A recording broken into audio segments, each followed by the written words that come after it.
This is 6 Minute English from bbclearningenglish.com.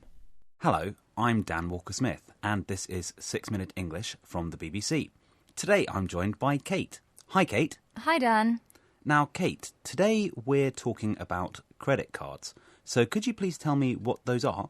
Sure. Well, credit cards are the plastic cards we use instead of money. You can use credit cards to pay for items in shops or to take out cash, that is money in its physical form, such as coins or notes. So this week's question for you, Kate, is in what year was the first ever credit card introduced? Was it A, 1951, B, 1955, or C, 1962?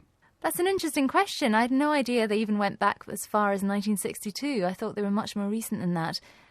So in that case, I'm going to go for C, 1962. OK, we'll see if you're right at the end of the programme. Now, one of the most obvious advantages of using a credit card is that it's often more convenient than carrying cash.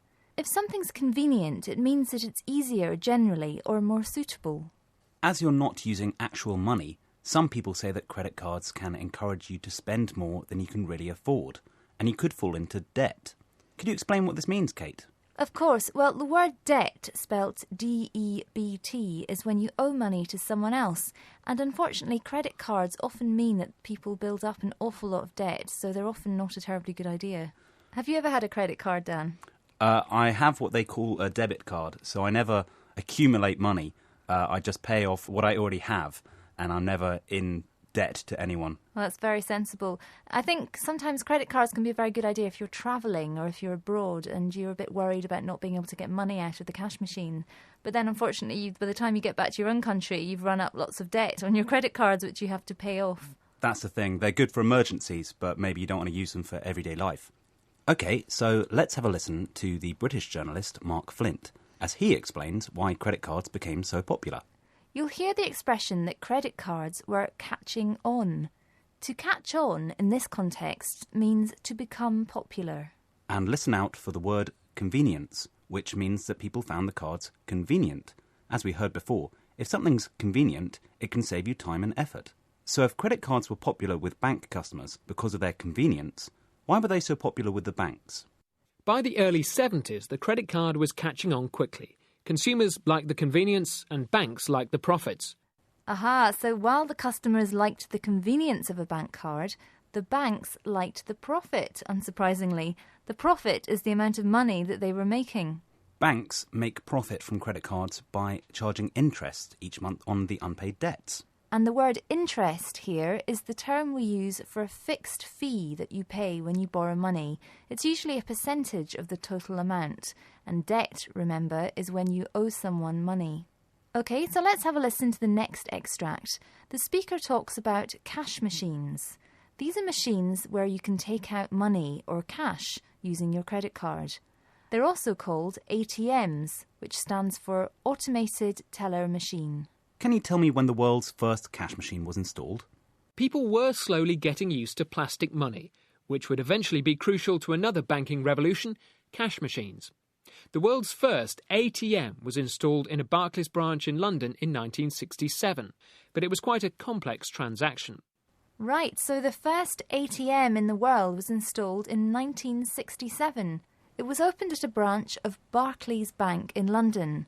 Here, branch means a division of a larger organisation, so the branches of a bank are just smaller divisions of the whole company. The speaker also used an interesting term, plastic money. Of course, he doesn't mean that the money itself was plastic, but that you're using a plastic card instead of actual cash. And we also heard the word crucial. Crucial here means something vital or important. So when the speaker says cash machines were crucial to the banking revolution, he means that they were very important to the development of how we handle our money. OK, we're almost out of time, so let's go over some of the vocabulary we've come across today. First of all, we had credit card. Cash. Convenient. Debt. To catch on. Profit. Interest. Cash machine. ATM. Branch. And crucial. And let's go back to today's question. In what year, Kate, was the first ever credit card introduced? And I made a complete guess because I thought the 50s were a bit too early to have credit cards, so I went for 1962. And for the first time in a number of weeks, Kate, you're wrong. Oh dear. In fact, credit cards were introduced in 1951. Gosh, I find that really surprising. I had no idea that they had credit cards that early on in the early 50s. Well, actually, the story goes that in 1949, Frank McNamara, who was head of the Hamilton Credit Corporation, was apparently having supper with his lawyer and a friend in a New York restaurant. And at the end of the meal, he realised he'd forgotten his wallet, he couldn't pay for the meal, and he'd have to ring his wife to bring him some money. Oh, poor old wife. So he was so embarrassed by this that he decided with his fellow diners to set up the Diners Club credit card so that he could pay for meals without needing any money.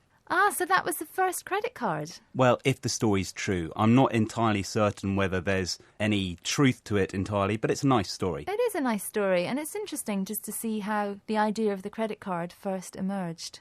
So from all of us here at BBC Learning English, thanks so much indeed for listening, and goodbye. Goodbye. That was 6 Minute English from bbclearningenglish.com.